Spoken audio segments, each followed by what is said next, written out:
So the applicant information section is very important that it is filled out correctly, because it will dictate, it will be like a domino effect through your whole application.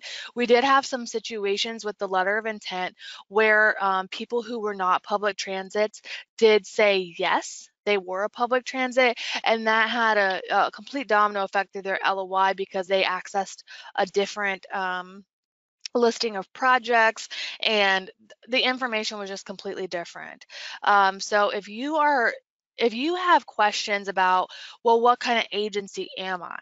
You know, how do I know what to put there? Am I a public transit? Please reach out and ask, and we can definitely give you that distinction. So that way you are setting yourself up to submit or to input that information correctly, and ultimately see the fields that are relevant to you. Then we follow up the application information with technical capacity. So this is where we talk about, you know, your table of organization, your financial capacity, things of that nature. We ask about your ADA equivalent service. So we ask you questions about your service to make sure that you are compliant with ADA requirements. The next section is the project information. So similar to the applicant information, this section is very, very important because it dictates what sections will appear for you to complete in your application. So if you accidentally miss a project, that section is not going to appear for you to submit the required information, and therefore we will not consider that project in your application. So double, triple check this section. Make sure you have every project that you are applying for represented. That way the application will give you all the information you need to submit a compliant application. And then we will ask you about your planning efforts. So all of the coordinated plan questions and things like that will be in one location for you to address at one time. And then we will wrap up the application with the attachments section. So I'm going to dive a little bit deeper into these sections just to give you a better idea of the information that we're going to be requesting. So like I mentioned, the application will not be published until May 28th. However, we are going to give you this presentation in advance so you can look through these slides and get an idea of the type of information we're going to be requesting from you, and go ahead and start compiling that information or wrapping your mind around it. So that way, once the application is live, you kind of have some confidence that you have what you need to respond to the information that we're requesting. So we're going to be asking you some of the basic information: your name, address, county served, agency type. So this is, you know, where you want to make sure that you are selecting the right thing. Most of you are going to be nonprofit or public body. So, you know, if you have questions about that, please let me know, and we can help you know what to put there. Service area.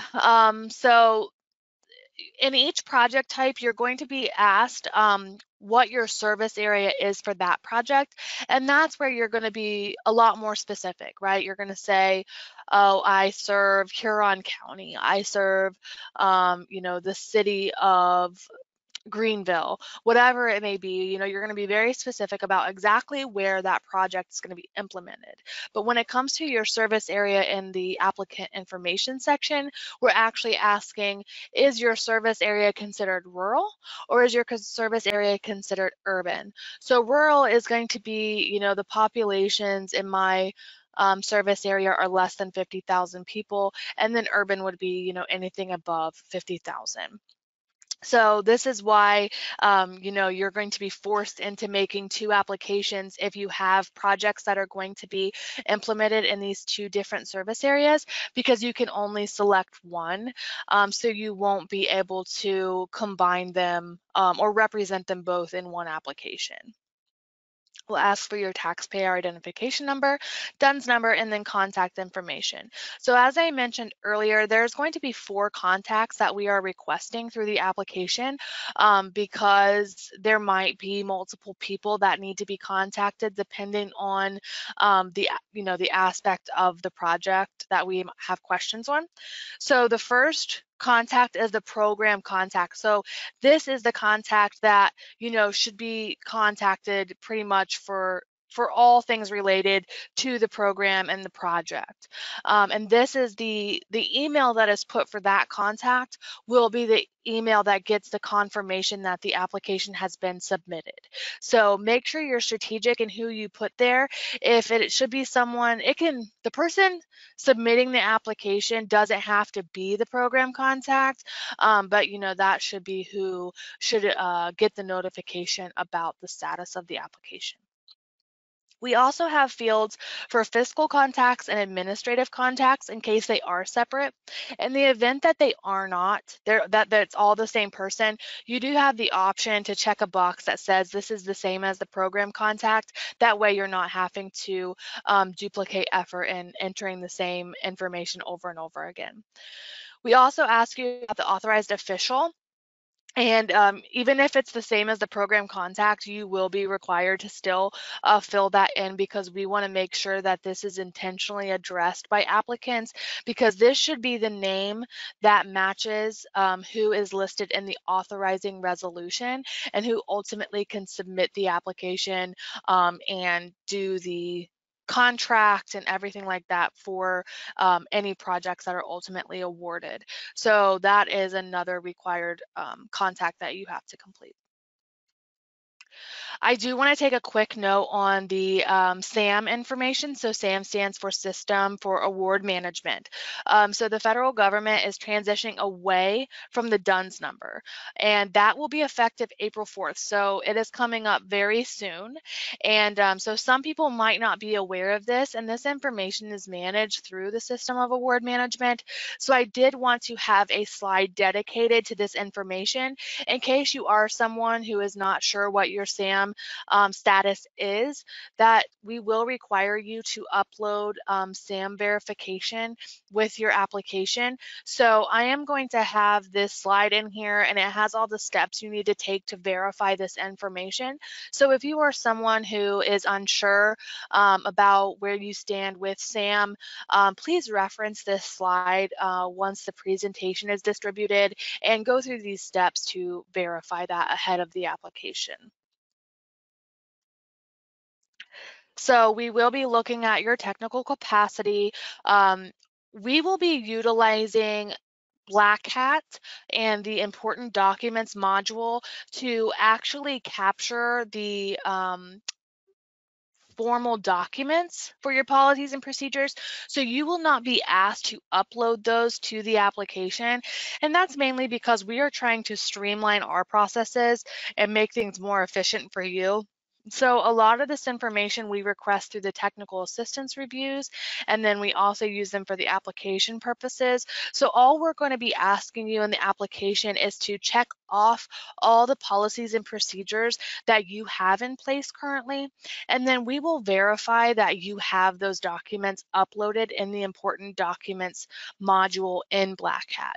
Some of you may not have any experience with that module right now, and that will be okay. We will get you introduced to it, and we will give you instruction on how to access that module and get your documents uploaded. But the application just gives us a good idea of what we should see once you ultimately gain access and are able to upload those documents. We will ask you about your organizational structure to ensure that you have the capacity to administer the projects that you are requesting. We will ask about training that you implement for the staff that will participate in the projects. And then we will ask about your financial capacity. So, you know, one thing to note on this is the 2 CFR 200 uniform guidance, whatever you may refer to it as, is only required for mobility management, preventive maintenance, and operating applicants. And that's because those projects are reimbursement based. We don't gather all of your supporting documentation with your invoices prior to approving it.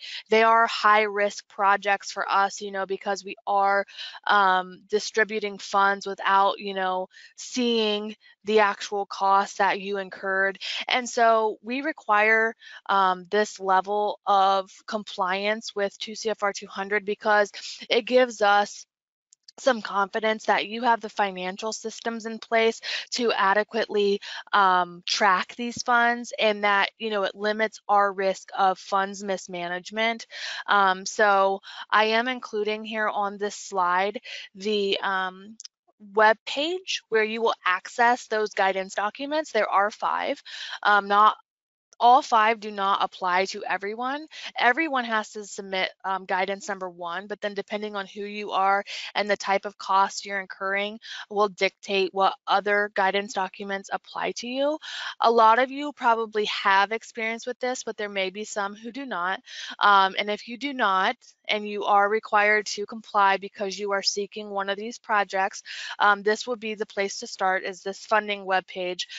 Each guidance document has a PDF that summarizes the requirements and how to comply.